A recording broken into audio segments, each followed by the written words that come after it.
अस्सलामुअलैकुम। तो स्टूडेंट्स, आज का जो लेक्चर है वो बहुत ही शॉर्ट लेक्चर है। इसमें थोड़ी सी बस आपको इंट्रोडक्शन देनी है।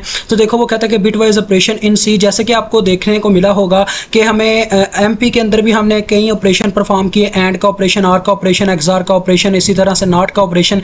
वहाँ पे तो हम उनको प्रेजेंट करते थे उनके नाम से, ठीक है। तो यहाँ पे हम उनको किस तरह से प्रेजेंट करेंगे ज़रा गौर से देखें। एंड को हम प्रेजेंट करेंगे इस साइन से, ये वैसे भी हम सी में देख चुके हुए हैं। आर को प्रेजेंट करने के लिए आप ये लाइन का इस्तेमाल करोगे, पैरेलल लाइन होती है ये, ठीक है जी।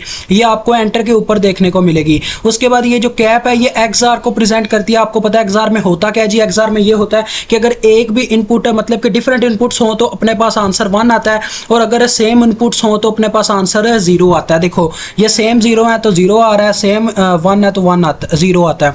तो मेन हमने ये वैसे देखने को मिला कि अगर एक भी इनपुट 1 हो गई तो दूसरी तरफ उसका कॉम्प्लिकेटेड आ जाता है, मतलब कि उसका इन्वर्टर आ जाता है, इन्वर्ट होके आ जाता है।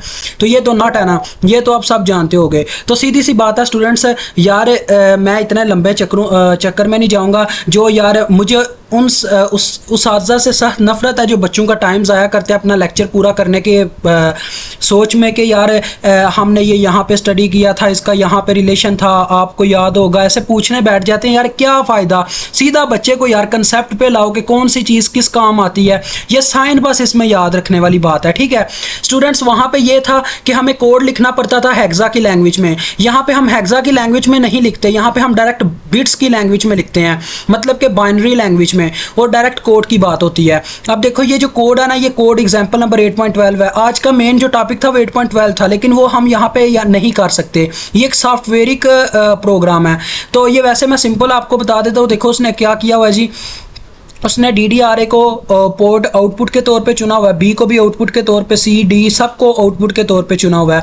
पोर्ट A के अंदर वो 35 स्टोर करवाता है, जिसका एंड वो ले रहा है किसके साथ जी, 0F के साथ। इसी तरह से 04 का R ले रहा है 68 के साथ।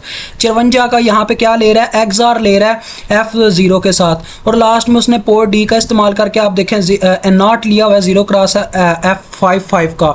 तो आपको पता है 55 का मतलब होता है अपनी कौन सी LEDs ऑन होती हैं। 55 पे अपनी जो इवन LEDs होती हैं वो ऑन होती हैं। तो इससे क्या होगा, नॉट से ऑड LEDs ऑन हो जाएंगी। मतलब कि स्टूडेंट्स मेन यही बात है मुद्दे की कि उसने इसमें हमें सारे ऑपरेशन बस एक दफ़ा दिखाए हुए हैं कैसे परफॉर्म होते हैं। तो ये हमारा टॉपिक नहीं है, ये सॉफ्टवेयर पे ही अपलोड क्या नाम है कि इसको परफॉर्म किया जा सकता है। तो ये आपको देखने को नहीं मिलेगा, तो इसको हम स्किप कर रहे हैं। इंशाल्लाह नेक्स्ट वीडियो में हम इसके एग्जाम्पल नंबर 8.13 के बारे में बात करेंगे। तो वो इसके रिलेटिव ही है, इसी वजह से मैंने ये आपको लेक्चर दिया, अदरवाइज मैं ये स्किप करवा देता, ठीक है। तो इसको समझ लीजिएगा।